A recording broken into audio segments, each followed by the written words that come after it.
It's always a good Ooh. sound.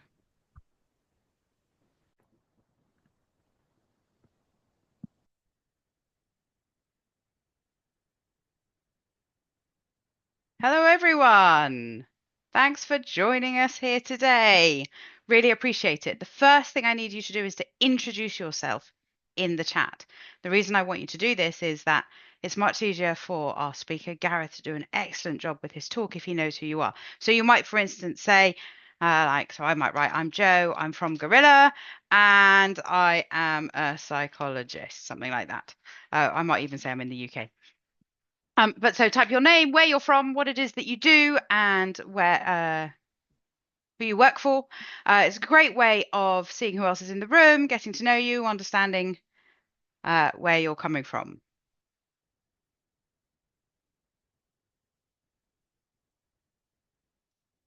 Hi, Ranjani, PhD student from Georgia Tech. Thank you so much for joining us here today. I really appreciate that. And thank you for leading the charge of typing in who you are and where you're from. I really appreciate it. And hello, we've got Elenim from Athens in Greece from UNICAF. Thank you so much. Very nice to meet you. Uh, I'm Joe from Gorilla. I'm in the UK today. It's already dark. Um, who else have we got in the room? We've got 29 people. We have behavioral economist from the Netherlands. We've got Professor Aaron Troan from the Hebrew University of Jerusalem.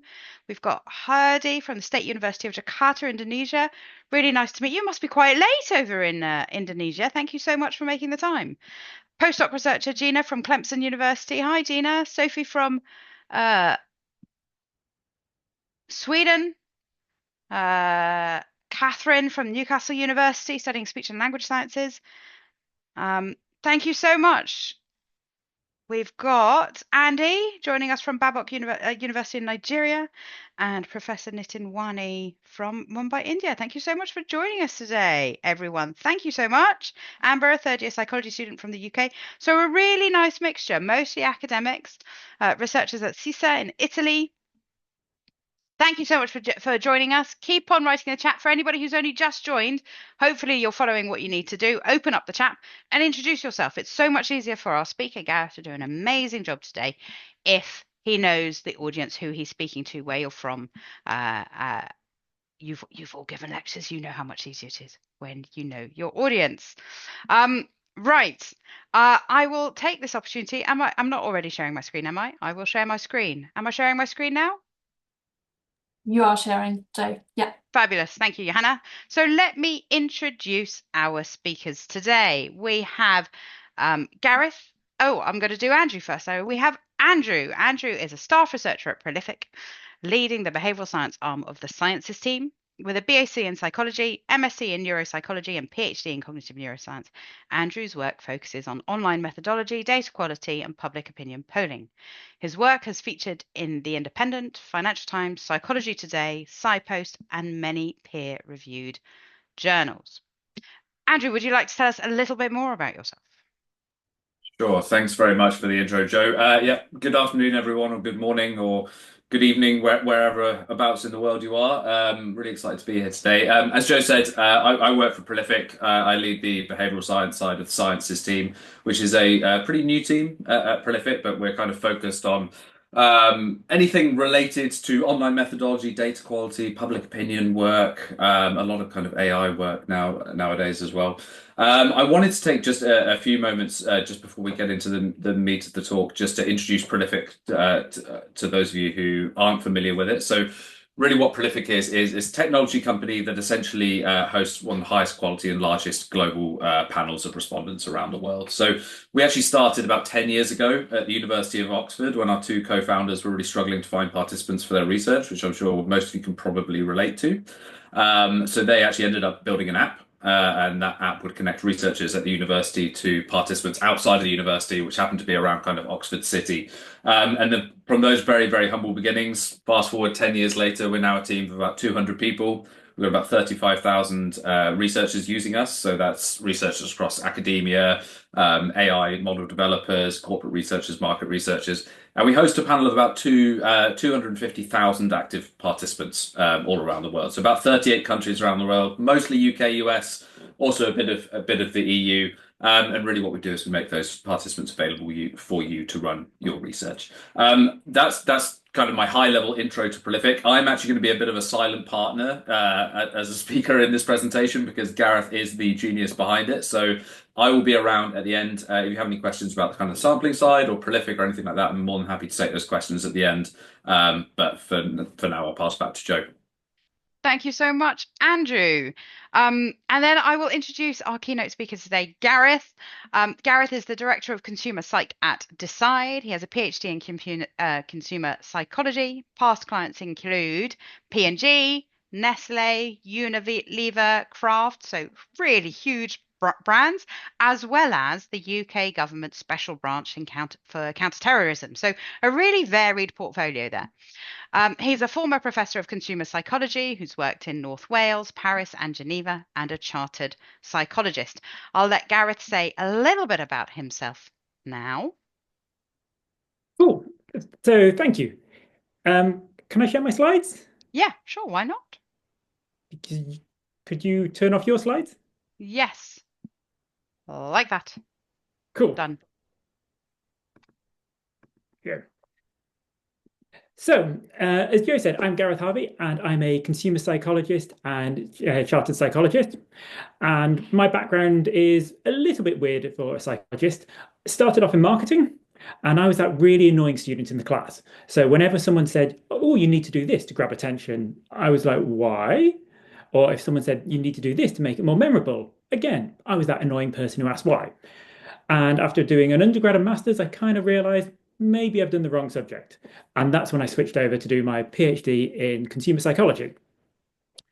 So I did my PhD and I originally started specializing in actually designing supermarket layouts. So everything from the lighting, the music, the design to where the shelvings are, that was my research. I kind of focused on working out how we should design supermarkets. And when I finished that, I ended up going, instead of working as a traditional academic career, I went into industry and worked on doing the same sort of research, but for big paying companies. And I now head up the consumer psychology and consultancy division at Decide. So you probably won't have heard of us, but as Joe said, we do a lot of the branding for the works of packaging, advertising for companies such as Unilever, Nestle, all of those sort of clients. There we go. So some of our clients we've worked with over the years, and we generally focus on European projects. So whether it's rebranding across Europe or new packaging, that's where we focus on. But today I wanted to kind of explore how we go about actually doing this research. How do we actually get the insights to design new packaging? How do we get the insights to understand what new supermarket layouts are going to work? And the ways we can typically go about doing this, or trying to understand how consumers behave, is one of four ways. We can either ask people, but as psychologists, we're kind of aware that if we ask people, people have this really annoying tendency of lying to us. Sometimes they just don't know why they acted as they did. Sometimes they just don't want to tell us. So what our remit here is to try and get down and actually measure what their behavior is. So how do we simulate shopping? And we typically have about four main approaches we use. The first one is we can see how people shop. Now, we can actually see how people shop online, and that means we have to recreate an online website. Yes, we could look at a main website. So here's the co-op website I've got for number one. We could actually do testing, and we can do A/B testing. So we can make a change to a picture, we can make a change to a special offer on their website. But often brands are reticent to let us do this. If we're wanting to test a new product concept before we launch it, well, they don't want their competitors to find out before they do something. So what we have to do is we have to actually make a mock-up of that website.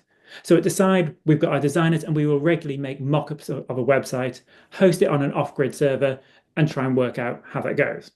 Now, for us, that's great. We've got the resources, we can do that. But recreating a main website is a really expensive process.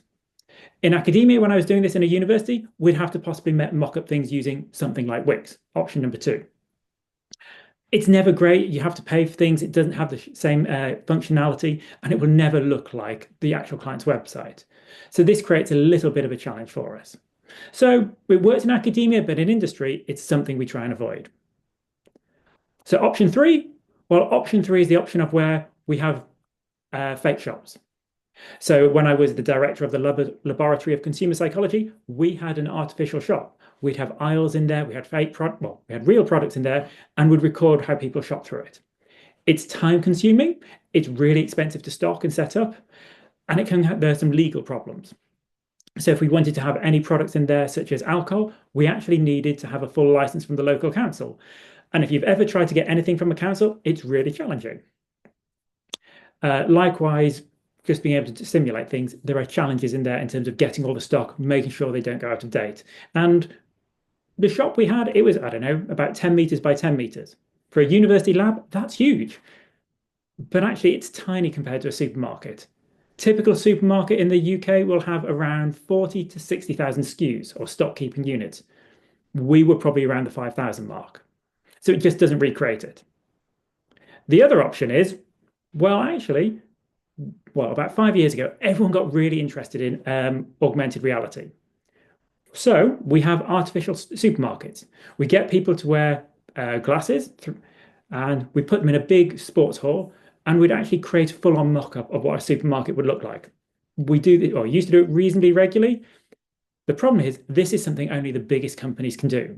To mock up a store, we're talking somewhere in the region of around 100 to 150,000 pounds. It would be a perfect replica of a supermarket of their choice, but it's only that one store. And that doesn't include the cost of rendering all the individual products. That means we just don't understand what all the products would look like. If we wanted to create an aisle, you may be talking about another £20,000 to just recreate, one category within an aisle. So if we want to simulate research, which route do we go down? Well, today I'm going to show you Shop Builder. This is a tool that basically allows academics and commercial people like me to replicate a supermarket or an online supermarket's website without the cost or without having to use a professional agency. And I want to show you how it works and to look at a couple of experiments we did. One of the key things I want to look at here is actually, if we're recreating online websites, we need to make sure they work how shoppers use them. Now, how do they use them? Well, more and more people are using mobile phones. So yes, we can recreate an online website, but we need to make sure it works as a mobile and as m-commerce, so it works for if you're browsing via your mobile and on a website. Commercially, when we design websites, we actually design them so that they're designed first for mobile now, and then we retrofit them to make sure they work on a desktop. So it's a growing trend. 26% of all retail in the UK occur online, and more of these are coming from the mobile. So actually just using a mobile phone or using online shopping, it's a really great way to simulate what people are doing. So today I'm just going to show you how we can try and work out whether these sort of effects or whether we can use these platforms to actually track how people shop. And I want to take you on the story that we're currently going through. We're designing websites now as m-commerce or mobile shopping first, but actually do what we know for the last 10 years, the way people shop traditional websites, do they actually carry over and do they actually translate into the world of mobile shopping? So 3 effects that we've traditionally been using. We've been looking at using product flashes. So product flashes are when you've got a red stripe or something to attract you to one product. They typically increase sales online of about 10 to 12%. So we know that works on a desktop. Does it work on a mobile? We didn't know. Another key effect we want to understand is what happens with order effects. So whenever we lay out products on a website, we know that the order we lay out products will influence what gets bought. Obviously, we can say things at the top of the web page, well, they tend to get bought more. But actually, the economists within us and our accountants, they'll start doing the analysis. They'll notice that when we have let's say a menu or how the products are listed in descending order, so the most expensive product is listed first, generally shoppers spend about 10% more than when they're in the reverse order. Now, there's a number of different mechanisms at play here. One of the mechanisms is the idea that shoppers are, let's just say, lazy. They don't want to scroll down. So there's a greater propensity for them to buy the items that are listed first. But there's also a psychological explanation. When you go on a website, often we're not quite sure how much people are going to spend. So it's a case of the first item, it anchors or it sets our expectations about how much people are going to spend. So if you imagine you're going to a restaurant. If the first item on the menu was, let's say, a steak with a béarnaise sauce, let's say it costs, I don't know, £45. You might not order it, but it sets your expectation like, right, I'm going to be spending about £35 maybe on a meal. If the first item on the menu was, let's say, a jacket potato with cheese and beans, and that only cost, I don't know, £5, £7, again, it sets your expectation, I could have a decent meal here for £20. So there's that psychological explanation. So we know that happens in restaurants. We know it happens on e-commerce websites. No one has shown whether this happens if you purchase something on a mobile. So again, we wanted to look at that. And the final effect we wanted to look at was what happens when we change the way the images we put on a website. Now, you may have noticed there's been a big trend. And there's this big trend coming out for what we call mobile optimized imagery. So if you go online and you've been looking in the supermarkets, you may have noticed that the images on a lot of the websites, whether it's Amazon, whether it's the main supermarkets, they don't actually look like the ones you see in store. This is because we've tried to make the images easier for people to shop. So here are just 3 examples. So on the left, you can see what the original packaging looks, or on the top, sorry, you can see the original packaging that you will see in supermarket. So we've got Magnum ice creams, we've got a pasta sauce, and we've got Chicago Times pizzas. And at the bottom are how we've modified it. So we've modified it to make it easier for people to work out which product they're looking at. And this is based on research that originally came out of Cambridge University. And they were arguing that if we can make the images easier, people are less likely to purchase the wrong thing. And this uses what's called the 4W criteria.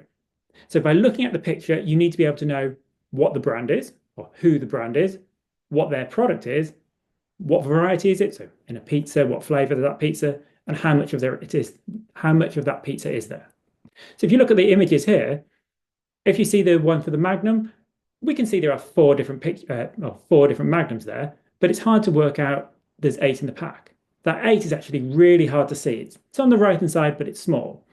When we've re-engineered the packaging, the 8 is far more prevalent, the flavors are more prevalent, and we've removed anything that's superficial. Likewise for the Chicago Town, we've changed the imagery there.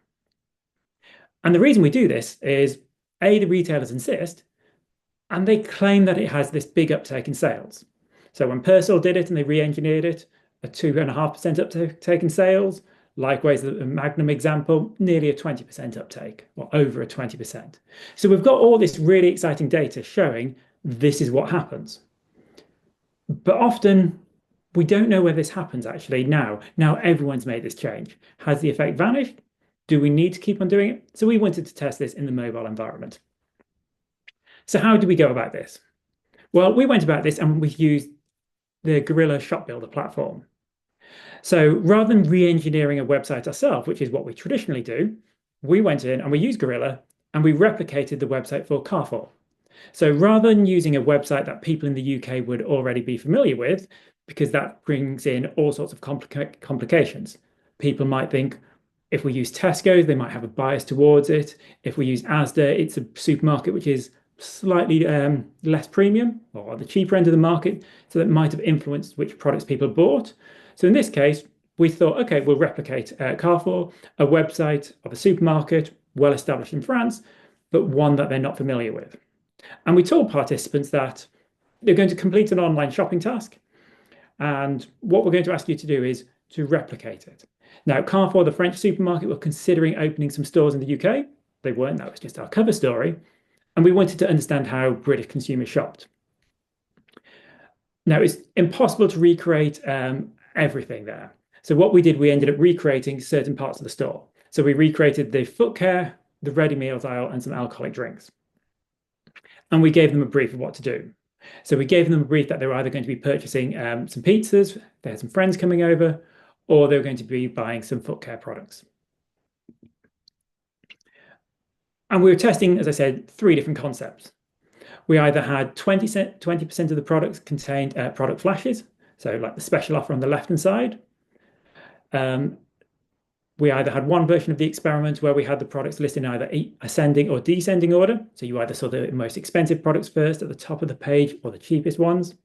And the third experiment we had, we were either looking at whether they were using mobile optimized images or not, and try and work out what was going on.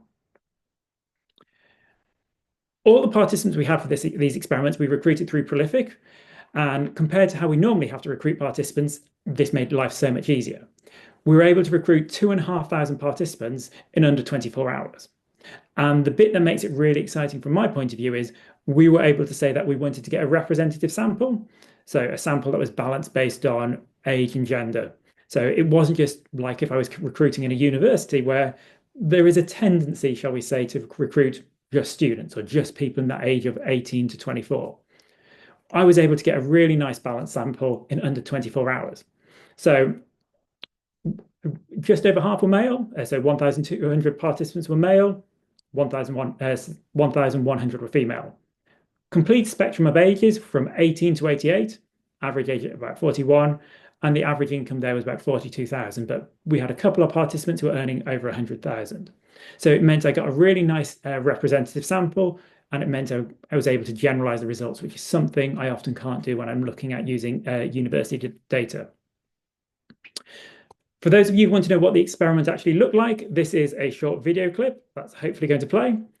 So got people come in and they could work out whether they were on a mobile or not to collect some basic demographic data.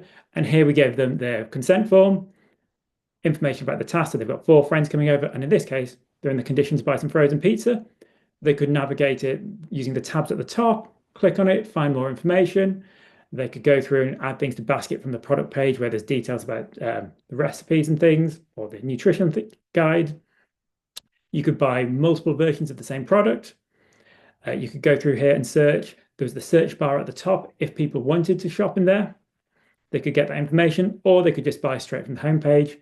Once they finished the experiment, they could check out. Here, in this case, they were over budget, so they were given a warning about those sort of things, and they could remove things and go through it there. At the end of the experiment, they finished, and they got the debrief.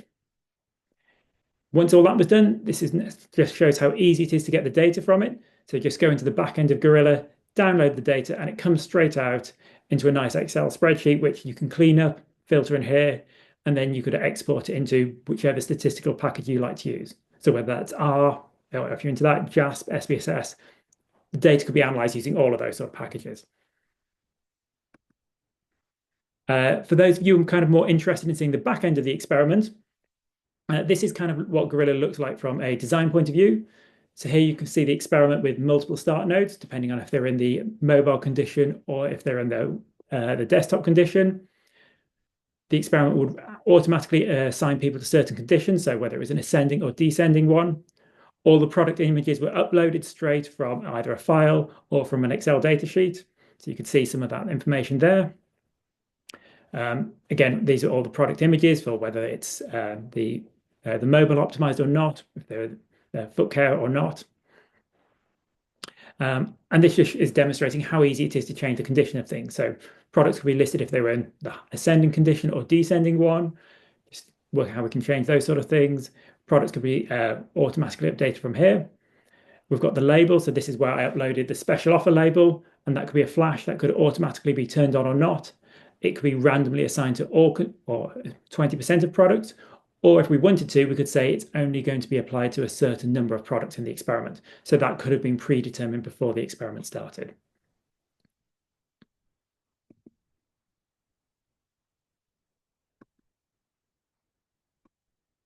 So what did we find out from the experiment? Well, very quickly, the first thing that was obvious is the product packaging was vital. So when it came to working out how people shopped, even before we started looking at the actual data and analyzing it, we did a bit of eye tracking experiment. And we were able to demonstrate that the first thing that people were looking at was the images itself. So here's a heat map. So what I've done is just got some eye tracking data and actually analyzed where were people looking on the website. And we can clearly see that they're actually initially drawn to the product images. They're not reading the product titles. They're not reading or not focusing on the price per se, but it's the images. If I reverse this one, so I'm going to put a fog map, which is what I'm doing is I'm just blanking out anything that people aren't really looking at. And you can see again that the titles, at this case, pretty much completely vanish. So we can see they're not looking at the titles at all. All the attention is really going on to the product images. The prices generally are being ignored, which is what we would expect, but we're starting to see that it's a case of the image is what dominates. And this is why we start to think that it's important to get the mobile optimized images, because when you're viewing on a fairly small screen, so something like that, it's kind of hard to see the details. It's really hard to see, is there like 8 clusters in something, or is it actually only 2? You need to be able to see the details, which is where we come in from. So we started to know that that's automatically how people were viewing the website. Also, going through all the data in terms of how people navigated it, it showed that people weren't searching for it. When we spoke with our clients before we started this experiment, they were saying that, oh, people have a very strong brand attachment. They will be searching for something in particular. So in the foot care category, they might be searching for, I don't know, let's say Compeed. Or when it came to be pizzas, they might say they're definitely going to be buying Chicago Town or Pizza Express. They're going to be looking for a specific pizza and they'll type it in. Well, actually, we can say we had 2,500 participants running through this shop, and actually only 5% of participants used their search box at all. If they did use for the search bar, I could look at exactly what the keywords were being searched for. Suddenly, people weren't looking for things like Chicago Town. They were going for more generic terms. So in terms of things such as in the foot care category, they just typed in foot care or foot moisturizer. Across the entire experiment, or at least when it came to the foot care one, not a single health-related brand name was searched for. And when we talked to the client, they were like, no, that's not what people tell us they do. And this is where it gets back to the fact what people say they do and actually how they make and what they actually do when we look at the data are two very different things. We're also able to work out, well, this was a really hard category for people to shop. So over the years, I've run hundreds, probably close to thousands of these sort of experiments.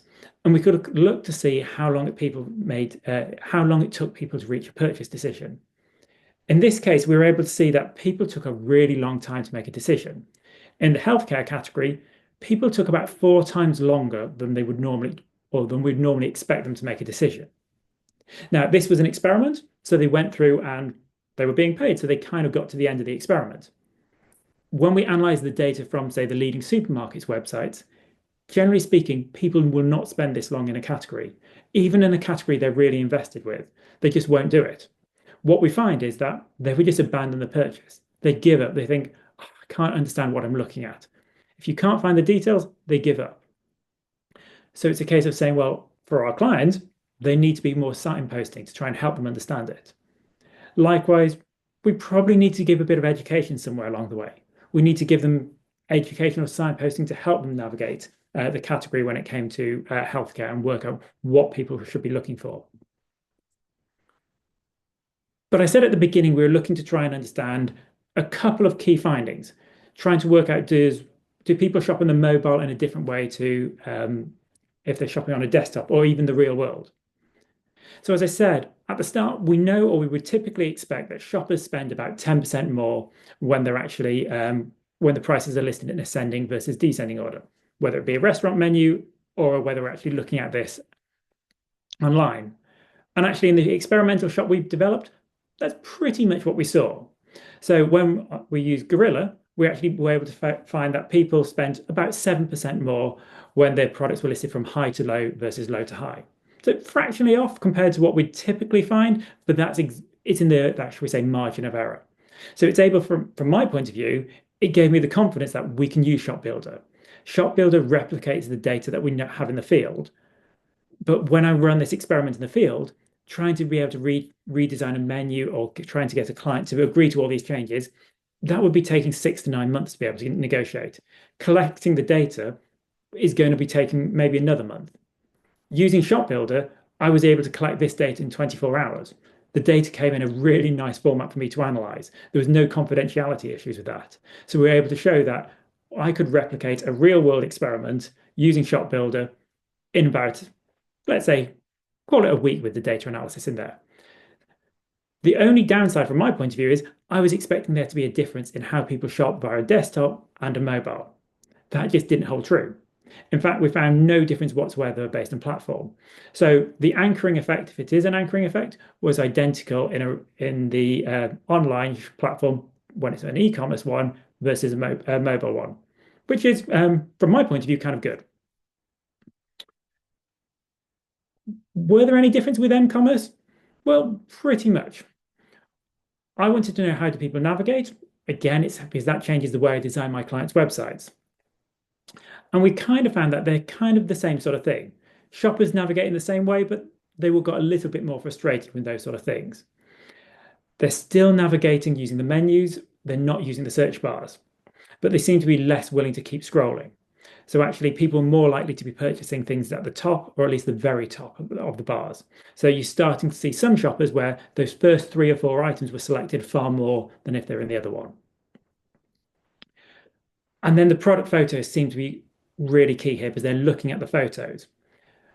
But did the mobile optimized photos make a difference? And actually, considering the GS1 guidelines and the data we got at the beginning, that we were told that we should see about a 20% uptake in sales, and they're going to be quicker.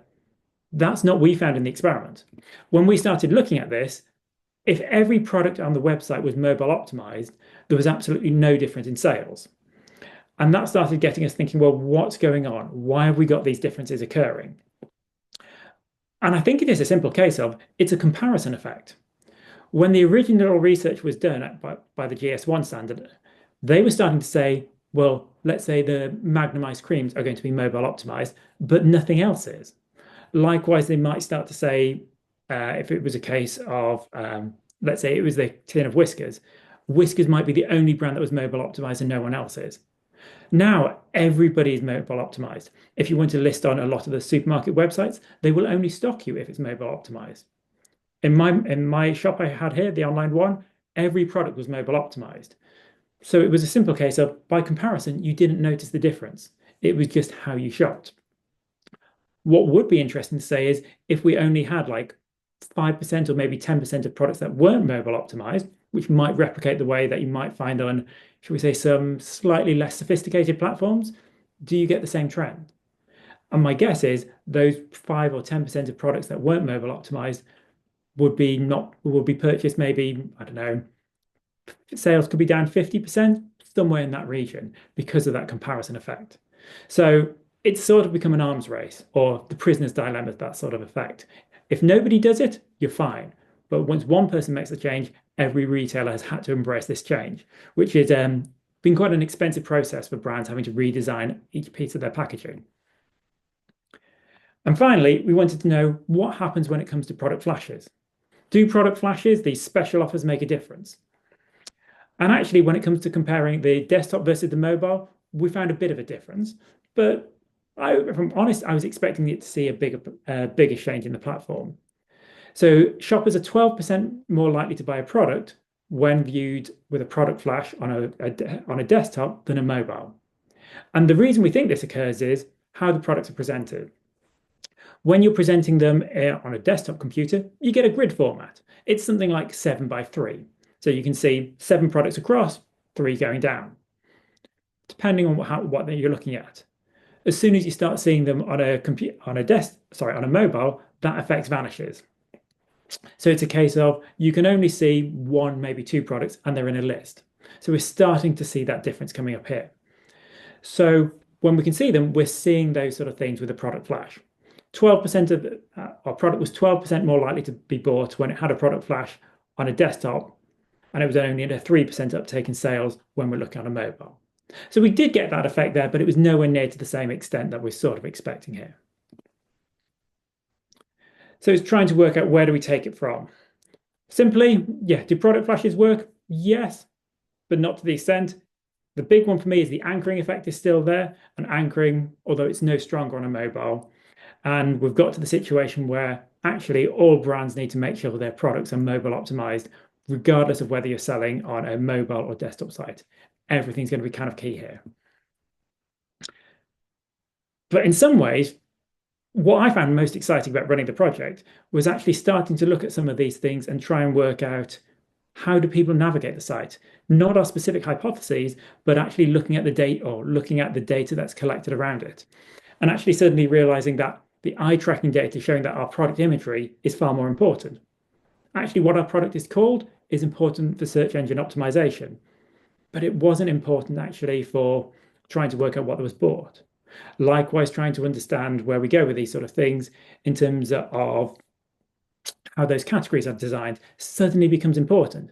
People weren't using the search bar, which was what our clients at both the company making the healthcare products and the company making the pizzas, they thought that were going to be the most important. The only time it started becoming more important was if you had a specific health allergy. So, for example, you were looking for a gluten-free pizza, or you were looking for trying to think of another health allergy, but you needed to have a very specific product there. But if you start digging down, if you could incorporate that into the menus, and you'd start to see that being really important.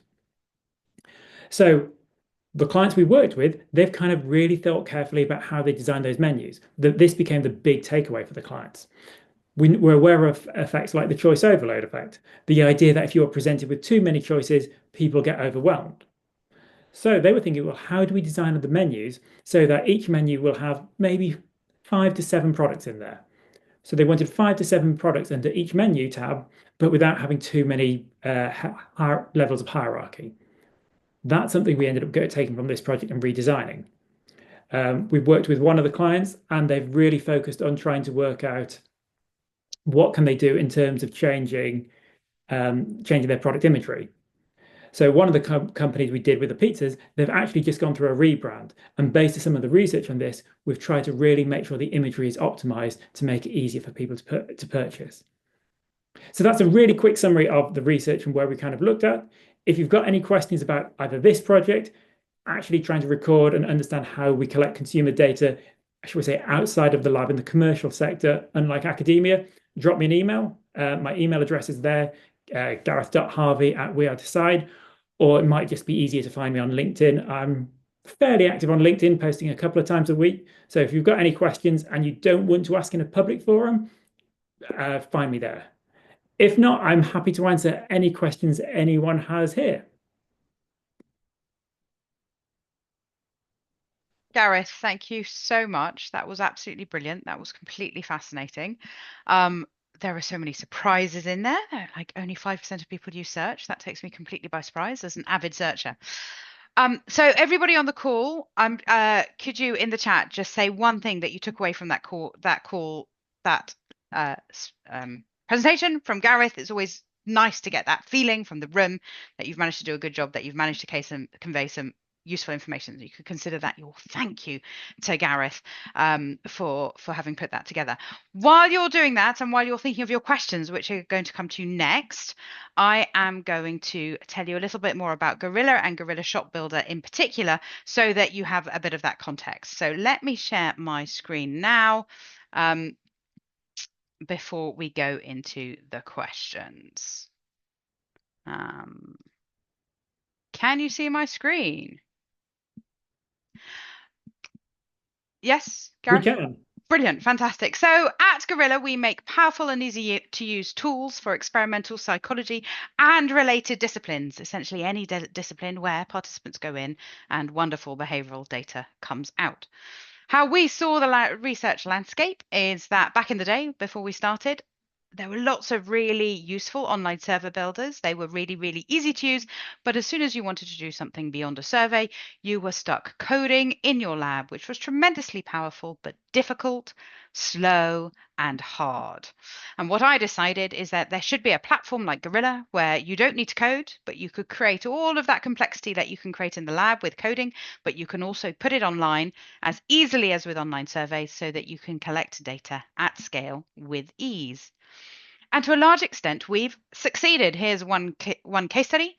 So before Gorilla, it had taken 2 months to build quite a complicated task, in this case, an adaptive stop signal delay task, and then 6 weeks to collect data from 50 participants face to face.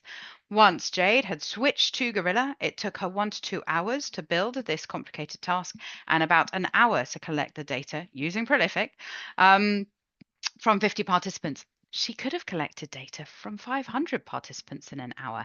Anything is possible. But the takeaway from this is the old way wasted 3 months or a quarter of a year on just one study, when instead that time could be used in other ways. And as you just heard from Gareth, he was able to create this study with his online store, put it online, collect data from 2,000 people in a matter of weeks. So what is Gorilla? Our vision is to create a better world based on evidence, not opinion, and we do this by creating our all-in-one research platform for human data collection so that we have the data on what works. I like to say, in a nutshell, people go in and at the top, and gorgeous cognitive and behavioral data comes out the other end. Inside Gorilla, we have a survey questionnaire builder, which is sort of feature parity with something like Qualtrics, a task builder, which has feature parity with things like ePrime or presentation. We then have this experiment tree. You've seen a little bit of that from Gareth, how you can create quite complicated flows between surveys and tasks and shops and back again. And then we also have these advanced tools like our game builder, our multiplayer tool for multiplayer studies, our shop builder tool, which is what you've just heard about today from Gareth, and a UX UI tool to look at how people navigate spaces and information. And what we've just heard about today from Gareth is our shop builder. Now, Gareth could share with you some of the features inside Gorilla, but he hasn't shared with you everything. Obviously, what you've seen is we can change the product images and descriptions. We can put in, but we can also put in things like swaps and taxes, and these get used by epidemiologists and regulators to try and understand how we can protect consumers from marketing tactics. And you can change things to do with the shopping cart as well, create a shopping list or limit how much people can spend or how many items people need to build. And all of this allows us to do great science in less time. So let me just show a video of some of the core features for Shop Builder.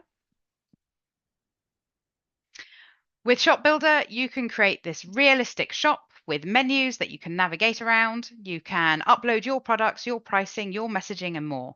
It's all powered by this spreadsheet, but you can customize the appearance so we can change the branding. Gareth wanted to make it look like Carrefour. Here I've used this purple to create a Cambridge snack shop. You can test product messaging by changing product information. You can change these product images so that they have these little healthy GIFs on them, but you can also change the product description. So I could go from a lentil-based snack to a healthy and delicious lentil-based snack. We can change the images to provide more contextual information, which is what Gareth was showing with his study. You can also have little icons that go into the basket so that when people buy a top pick, they get a heart, or a healthy choice, they could get a heart, or packaging with low plastic, they could have a different symbol in the basket, which helps them understand how good their shopping behavior is. And at the end of the day, you download your data in whatever format you want, typically a CSV file or an Excel file, and you get that action by action data, which helps you understand consumer behavior. There's so much more as well. Landing pages, product order, min-max purchases, taxes, discounts, and shopping lists. If you want to know more, please let me know, and I can definitely tell you some more another time. Gareth obviously presented this really interesting case study from industry. So how consumer psychologists in industry use tools like Shop Builder to inform their marketing strategy and how they increase sales. But Shop Builder is also used in academia, particularly by people studying public health and informing regulators in order to help consumers make better choices in their lives. This is a case study from Dimitri Koutoukiris at the Primary Care Health Sciences at the University at Oxford. He wanted to test messaging effects of food swaps in an online canteen. This was a between participant design with an online shop of snacks and drinks, and there were about 3,500 participants randomly assigned to 4 different interventions. And what he was looking at is these different types of swaps. Could you get somebody to swap when you showed the information this way? What about if you made it explicitly clear the number of categories, the number of calories in the how many calories you'd save by switching to a Diet Coke? What about if you said this one has fewer calories? What if you said this one has fewer calories and this is how much extra exercise you'd have to take to walk it off? And what they found was that the messaging for swaps is most effective with the exact number of calories saved and the physical activity calorie equivalent. You've got to make people feel the consequences of their choices. He created his whole shop and his experimental canteen. They offered these swaps in this way. You chose this. Would you like to try that instead? And he used the experiment tree to randomize people to the different conditions: his control condition, his calorie messaging, and the physical activity condition. Oh, I'm not going to mention the grant scheme now. I'm going to talk a little bit more about it later. What we're going to do now is pause and go back to questions for Gareth, for me, or for Andrew. So for Gareth on the science, for Andrew on the sampling, and for me on the tech. Hopefully, while I've been talking about this, you have come up with some great questions. So if you do have any questions, can you put them into the Q&A? We don't have any questions yet. Oh, no, there are some questions in the chat, actually. Gareth has one here. Question for Gareth. Why did you have a pre-specified budget per participant? Do you think that had influence in how much people were spending on your platform? Short answer, yes, it will have had an impact. I would quite like not to have done it, but in previous studies, what you tend to find if you give participants no guidelines whatsoever, people go wild and your standard error or standard deviation is huge. So you can have people who would be spending maybe like £5 or £7 on a pizzas, and then you'd have someone else go wild and be spending up to 55, 60 odd pounds. So it's a case, it's from a comparison point of view, it just makes it hard and it makes effect sizes really small. So by giving them a guideline, I think it was £35, it means that yes, people will be anchored to it to a certain extent, but it still doesn't stop the effect from occurring. So it just means it allows you to make comparisons and actually find differences that sometimes could get lost in the mist otherwise. Okay. There's a question about, has this research been published? It won't surprise you, Gareth and I are in the moment writing a paper on exactly this topic, so watch this space. There are also questions about a recording. So the recording will be published next week, and I believe you can cite in a paper a presentation, and as long as you've got the web URL saying this is where it is, and then we'll let you know in due course when we've published a paper. Sorry, I'm just running through the questions. If you do have a question, could you put them in the Q&A? There's a little Q&A button at the bottom. I've got that open, but no questions yet. I'm also reading through the chat to see if I've missed any there. Lots of praise for the fog map. I thought that was fascinating too. The one I saw a question about was dwell time. I can't remember for certain, but I'm fairly sure people spent less time on the mobile shop than they did on the actual e-commerce shop. I will need to double check that, but I'm 95% sure that was the case. Mm-hmm. And then there was a question about images. Do I have to create my own, or are there stock images we can use? This is actually one of the really tricky bits with doing this type of research, is getting the images. You can go to companies who will provide you with the images, and whole space I didn't know about, but there are companies that you can go to and say, I'd like images for all of these products. They say, that's great, we've got all of them, you can buy them. And so you just buy them, a little bit expensive. Or what I think Gareth did for this project is because he works directly for some of these brands, he got in touch with them and said, could I have copies of your images? That's another way of doing it. But this is a very difficult space. If you're in the UK, there is a researcher who has a database of images that can be used for research, I believe, and Gareth may have the details of who that is. I just buy them from Brand Bank. You buy them from Brand Bank. So yes, I don't know the researchers, but as I say, any company, when they create a new product, they have to upload them to Brand Bank, which is owned by Nielsen. And that means we have a standardized image, which is used across all the websites, which is why it's the same image on Amazon, whether it's Tesco's, Aldi, Nestle, they all have exactly the same images. So I just buy those, which is not very helpful. That's fine. If you want to know about the researcher who has the images, you can get in touch with me and I can put you in touch with the research group in Oxford who I know uses them. Sorry, it's a bit of a piggyback from place to place. Are there any other questions? I don't think. Oh, yes, there are 3 in the Q&A now. Oh, no. Are the packaging participants concentrated on bio-based or conventional packaging?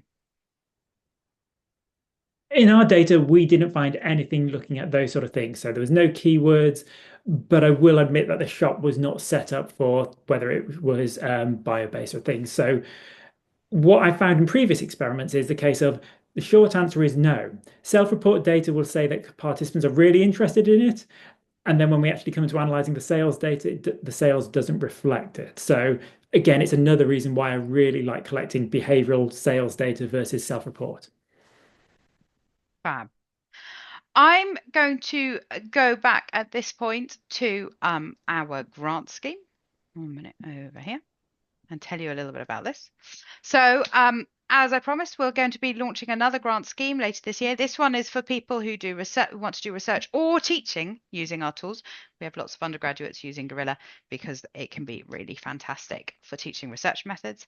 Our next grant is going to open on Monday, the 18th of November, so extremely soon, and you can register for more information about our grant scheme. Here at this web URL. And in fact, we're doing a webinar next week all about our grant scheme as well. And I think Johanna will be putting the link in the chat.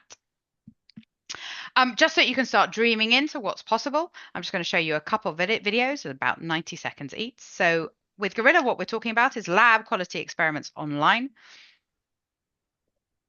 You can build all of your classic reaction time tasks. So any stimulus, any type of response, any type of, and you get reaction times and accuracy. You can have progress bars. You can have scoring. You can randomize the order of your stimuli.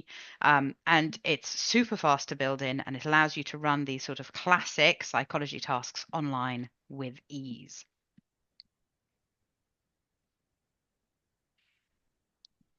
We also have our questionnaire tool, which is feature parity with something like Qualtrics or SurveyMonkey.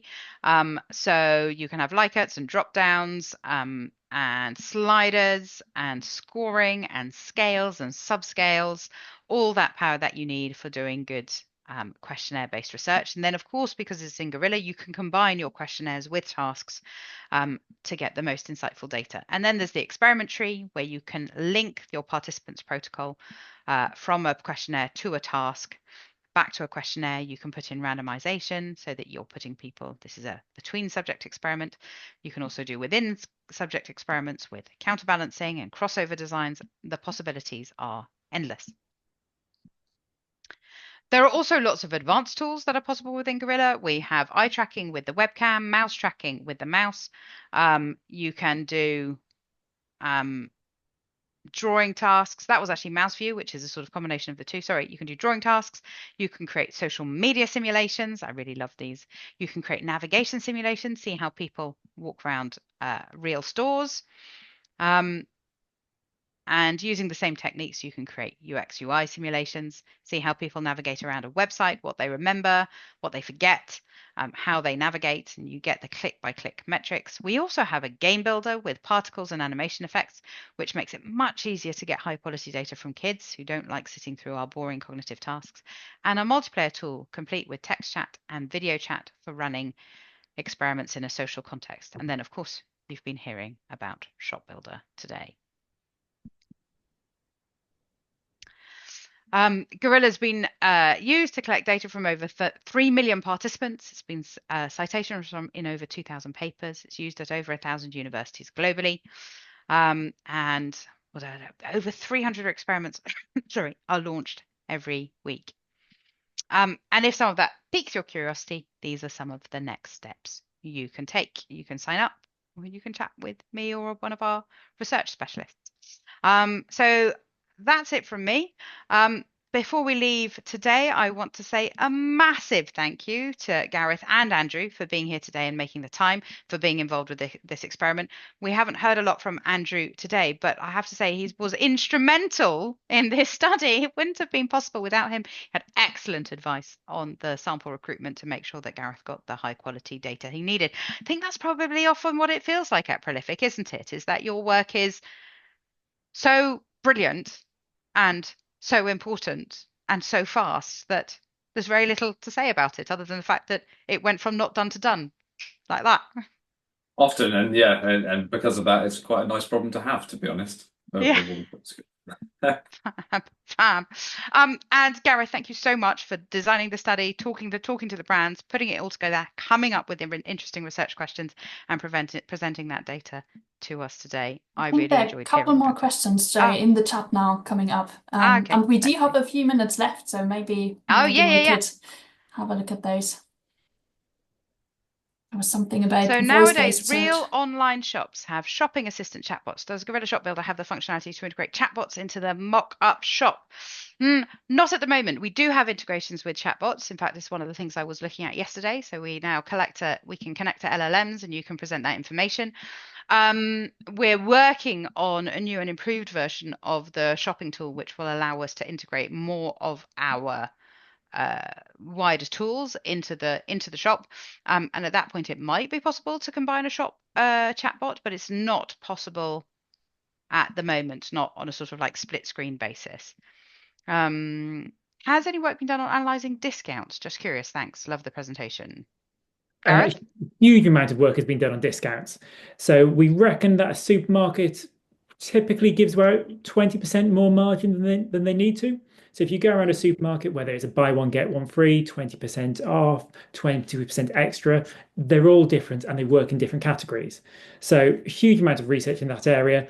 It's one of the few areas supermarkets are actually quite bad at implementing the research, though. Mm-hmm. So Cool. yeah, want to know more, just drop me an email and I can send you a couple of Yeah. studies highlighting that. And then the other question was, how was the eye tracking done? Because the Gorilla Shop Builder doesn't have eye tracking built into it, although we're going to bring that to our next generation of shop. So how did you do that piece? So that was actually, we were actually using our own eye tracking. So we linked up with some Toby eye tracking and we kind of analyzed that separately. So both when we did it on the m-commerce website and the e-commerce website. So yeah, that was done slightly outside of Gorilla. Fab.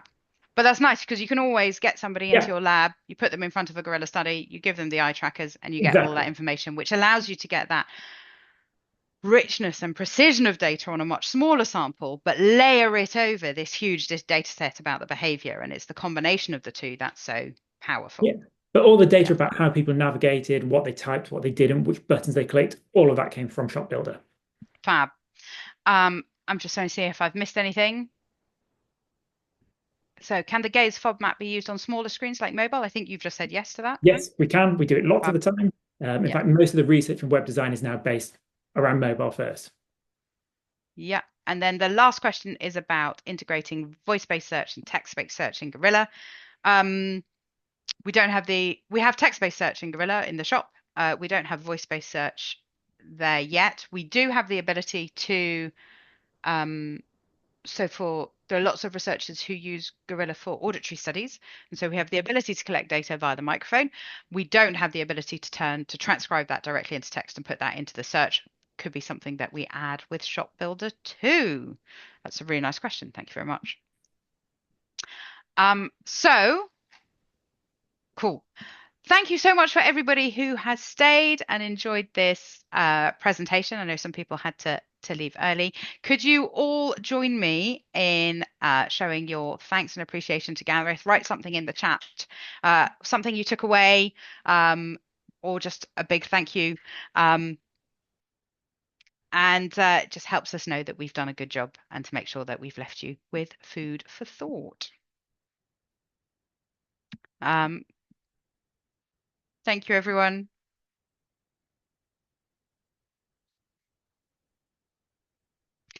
Lots of praise for you there, Gareth. I hope that's making your day. Not a bad way to end a Thursday. I thought you did great. Cheers. I haven't presented using Zoom for so long. It's weird not being able to see what your slides are going to be saying. It's really strange, isn't it? Yeah. Great. Thanks so much, everyone. I am now going to end the talk, which it just ends very, very abruptly and everybody just disappears. But Gareth, Andrew, no doubt we'll catch up very soon about the paper we're writing. All right. See you all See you later. all. Take care. Bye.